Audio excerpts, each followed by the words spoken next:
Vous êtes sur France 24 et vous avez raison. Bienvenue dans votre journal de l'Afrique. À la une ce soir, l'arrestation de 11 opposants maliens ce jeudi soir à Bamako. Ils sont accusés d'avoir appelé à un retour des civils au pouvoir. Parmi les personnes interpellées figurent des présidents de partis et de mouvements politiques. Explication à suivre. À la une aussi, l'annulation du permis d'exploitation d'Orano, anciennement Areva, lié à un gisement d'uranium situé dans le nord du Niger. En cause, un retard excessif de l'entreprise française. L'exploitation devait commencer en 2015. Les explications à suivre dans cette édition. Et notre invité de ce soir est un danseur chorégraphe qui nous vient de Burkina Faso, sans doute l'un des meilleurs de sa génération, sensible à la vie contemporaine. Il propose des sujets qui bousculent les faits de société. Il vient nous présenter son dernier projet, À nos combats, un spectacle participatif de boxe et de danse féministe. Salia Sanou est notre invité. On ouvre ce journal par l'arrestation à Bamako de 11 opposants, parmi lesquels des présidents de partis politiques, alors qu'ils étaient réunis chez l'un de leurs camarades. Motif, ils ont appelé à un retour des civils au pouvoir. Le pays est dirigé, vous le savez, par une junte depuis 2020, sans qu'aucune date de présidentielle n'ait été fixée. Plus de détails avec notre correspondant régional, Serge Daniel. Parmi les 11 personnalités politiques maliennes arrêtées figure un ancien ministre de la Justice. Tout ce monde était au domicile privé d'un homme politique lorsque les forces de sécurité et de défense sont intervenues pour procéder à des arrestations. De sources proches du dossier, on reprocherait deux choses essentielles à tout ce monde. D'abord, tenir une réunion politique clandestine, entre guillemets, au moment où, depuis le mois d'avril dernier, la junte malienne a suspendu les activités de tous les partis politiques. Deuxième dossier, les opposants auraient élaboré un document dans lequel ils chercheraient, je cite, à déstabiliser la transition. Mais faux, répond un des avocats des personnes politiques arrêtées. Citation, il s'agit d'une confiscation des libertés fondamentales reconnues par la Constitution. Un deuxième avocat va plus loin et explique que, en fait, la junte malienne ne veut pas quitter le pouvoir et qu'elle fait tout pour se maintenir et qu'elle ne veut pas rendre le pouvoir aux civils. Voilà pourquoi ces arrestations ont lieu. C'est officiel, la junte au pouvoir au Niger, cette fois-ci, a décidé de l'annulation du permis d'exploitation de la mine d'uranium à Inoumaren, confiée à l'entreprise française Orano ex-Areva, un gisement colossal qui devait démarrer en 2015. Mais les chutes des cours mondiaux d'uranium ont retardé l'exploitation. Notre correspondant Harold Girard nous en dit plus.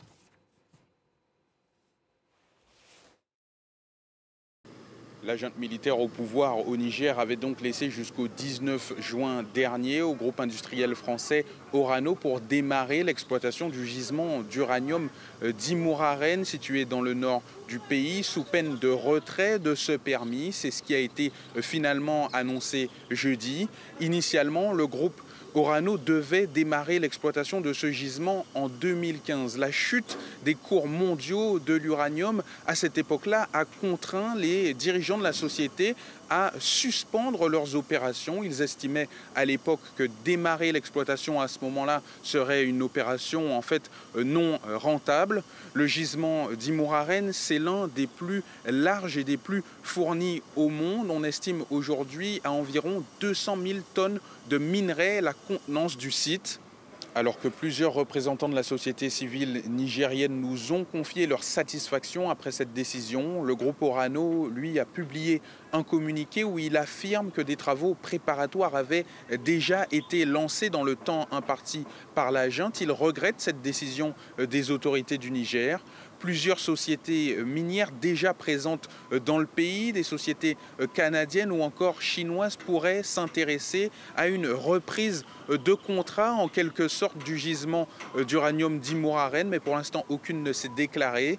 Selon certaines sources, l'Iran pourrait également s'intéresser à cette manne d'uranium qui est présente dans le sol de la région d'Agadez du Niger pour solidifier son programme nucléaire. On part au Tigré où, après la fin de la guerre, il a fallu reconstruire les hôpitaux, les centres de santé. Pendant le conflit, le système de santé s'est effondré. 70% des établissements ont été endommagés. Les établissements qui restent doivent maintenant gérer une augmentation des patients avec des pathologies plus graves, mais avec un manque de moyens. Reportage. Depuis la fin de la guerre, l'hôpital de Mekele reçoit un afflux de patients venant des campagnes.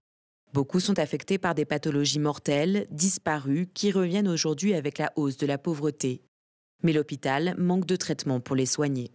Après l'accord de paix, la situation s'est améliorée. Nous recevons des médicaments, mais pas de façon continue. Pendant une semaine, ils arrivent et après une semaine, ça s'arrête. L'établissement fonctionne avec moitié moins de budget et du matériel défectueux. Pour les 8 lits de l'unité de soins intensifs, seuls 2 sont équipés. L'un des problèmes auxquels nous sommes confrontés aujourd'hui, c'est l'augmentation de la mortalité dans les unités de soins intensifs. C'est à cause des infections par le partage du matériel. Éprouvés par la guerre, les médecins spécialistes s'en vont. Plus de 25% ont quitté l'hôpital à cause des salaires trop bas. Il ne s'agit pas seulement du nombre, la plupart d'entre eux sont les seuls spécialistes, les seuls sous-spécialistes d'une unité, ce qui fait que quand une personne s'en va, ça entraîne la fermeture d'une unité. Il s'agit donc d'une perte importante pour la région, pour l'hôpital et pour le pays en général. Il faudra des années avant de retrouver des spécialistes compétents. À Chiré, dans l'ouest du Tigré, l'ONG Médecins sans frontières apporte son aide à l'hôpital de la ville. Les médecins nouvellement recrutés sortent tout juste d'école et sont parfois encore étudiants. Après le conflit, nous avons du personnel moins expérimenté. Nous avons donc fait venir notre propre personnel expérimenté de MSF qui travaille main dans la main avec celui du ministère de la Santé pour essayer de l'encadrer et de le former, afin qu'à l'avenir, il puisse fonctionner seul, sans MSF. Du temps et un investissement financier important seront nécessaires pour permettre au système de santé tigréen de retrouver toutes ses capacités. On passe à l'inquiétude de la communauté LGBTQ+, en RDC. Le parquet a autorisé les poursuites contre les auteurs d'actes homosexuels et autres pratiques jugées déviantes. Cette décision fait suite à une correspondance du ministre de la Justice qui veut mettre fin, dit-il, à l'apologie de certains comportements sexuels qui portent atteinte, dit-il, aux bonnes mœurs du pays. Les précisions à Kinshasa d'Aurélie Bazara-Kibankoula. C'est l'une des premières mesures prises par le nouveau ministre de la Justice, Constant Mutamba. Dans une lettre adressée à la Cour de cassation de Kinshasa, il demande, je cite, des mesures urgentes pour mettre fin à ce que le ministre appelle certains comportements sexuels. Dans son viseur, le sexe en groupe et l'homosexualité qui seraient trop exposés sur les réseaux sociaux, selon lui. Le procureur Firmin Mwandé a répondu favorablement à cette demande et a instruit les tribunaux du pays à réprimer celles et ceux qui portent atteinte aux bonnes mœurs. Une décision qui inquiète les membres de la communauté LGBTQ+, d'autant qu'aucune loi n'incrimine l'homosexualité dans le pays. C'est une mesure populiste, nous a affirmé Apal Barimoué de l'ONG Vision Plus. Il craint qu'avec une telle mesure, les menaces, les attaques ou encore les détentions se multiplient contre les personnes LGBTQ+. Le 31 mai, déjà, le militant avait rencontré le président de la Commission nationale des droits de l'homme pour présenter un rapport qui liste les abus dont sont victimes les membres de cette communauté en République démocratique du Congo. On passe à la culture et notre invité de ce vendredi soir est un danseur et chorégraphe burkinabé, sensible et engagé. Depuis plusieurs années, il met la danse au service des maux de la société. Ce soir, il nous présente son dernier spectacle à nos combats. Salia Sanou, merci beaucoup d'être notre invité. C'est un plaisir. Merci pour l'invitation. En chair et en os cette fois-ci, d'autant plus que vous sortez du spectacle qui se joue actuellement et tout le week-end jusqu'à lundi au Théâtre de la Ville à Paris, place de Châtelet, je le dis pour justement les Parisiens. Salia, parlez-nous de ce spectacle à nos combats, dont votre source d'inspiration, si je crois bien, vient du fameux combat du siècle, Ali Forman, 74, à Kinshasa, c'est ça? Oui, en effet, il y a 3 ans, j'étais invité à Kinshasa pour animer un atelier de danse. Et quand on va à Kinshasa, on découvre toujours cette ville bouillonnante et on ne peut pas ne pas se garder en mémoire ce combat qui a eu lieu dans les années 74 entre Mohamed Ali et Joe Foreman. Donc du coup, je suis allé fouiller un peu dans les archives et je me suis dit, il faut écrire quelque chose sur ce spectacle, sur ce combat. et en faire un spectacle. Et moi, je suis passionné de tout ce qui est sport, tout ce qui est sport de combat, parce que pour moi, quand je vois voilà, la boxe ou la lutte traditionnelle, et voilà, tout ce qui est sport de combat, karaté, ça m'intrigue. Mais est-ce que vous auriez pu faire ça? Est-ce que vous auriez pu faire de la boxe ou un sport de combat? J'ai été lutteur traditionnel au village. J'ai grandi dans un village à Léguéma. Et quand on grandit forcément dans un village, voilà, la lutte traditionnelle, ça fait partie de ce quotidien. Et déjà, d'ailleurs, il y a 6 ans, j'avais écrit un spectacle autour de la lutte traditionnelle avec des lutteurs sénégalais et des danseurs. Ça clamait des arènes. Voilà. Et là, je récidive en fait avec la boxe. Et quand je vois un combat de boxe, je vois la danse en fait. Bah forcément. Et surtout... et voilà, l'énergie, le mouvement, l'agilité, le déplacement, le rapport à l'espace, l'appui au sol. Et quand j'ai beaucoup regardé les vidéos de Mohamed Ali, voilà, quel excellent danseur. Quelle agilité, évidemment. Et il en jouait beaucoup d'ailleurs. Voilà, et donc du coup, j'ai dit, mais il faut écrire une pièce sur ça. Et là aussi, l'idée de décaler. Parce que là, de plus en plus, il y a beaucoup de jeunes filles, jeunes femmes qui s'adonnent à la pratique de la boxe. Et donc, le côté décalé, pour moi, c'était amener cette part de féminité dans ce sport qui amène d'autres choses, d'autres harmonies, d'autres qualités de mouvement, d'autres présences. Parce que le spectacle, justement, c'est projet participatif. Il y a 50 danseurs amateurs, autant d'hommes que de femmes, qui se succèdent. En fait, c'est ça. Tout à fait. Et le combat, c'est deux jeunes femmes qui portent qui s'affrontent en fait sur la scène avec des coachs, Marlène Guivier qui a été vice-championne de France de boxe et Fatou Traoré qui est danseur formé au CDC La Termitière. Donc ce sont les deux qui s'affrontent voilà, pour montrer rendre hommage aussi à ces jeunes dames qui se battent. Parce que pour moi, au-delà de lier le sport à la culture, de lier la danse à la boxe, le message pour moi, c'est un hommage à ces...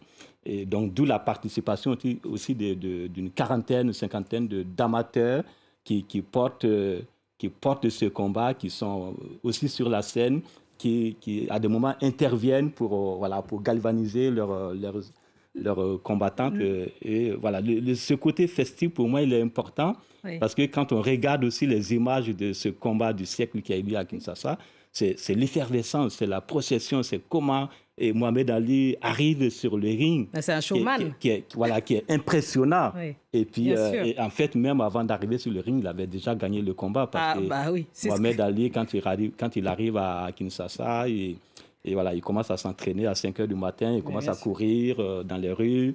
Les jeunes l'accompagnent et puis... Ali Boumaye, on se souvient. Et Georges Foreman, qui se cloître dans son hôtel avec son petit chien, il ne veut pas attraper une maladie. Et finalement, le combat était déjà gagné par Mohamed Ali. Voilà, donc c'est ça, j'ai envie de retracer sur la scène avec cette part poétique, poésie.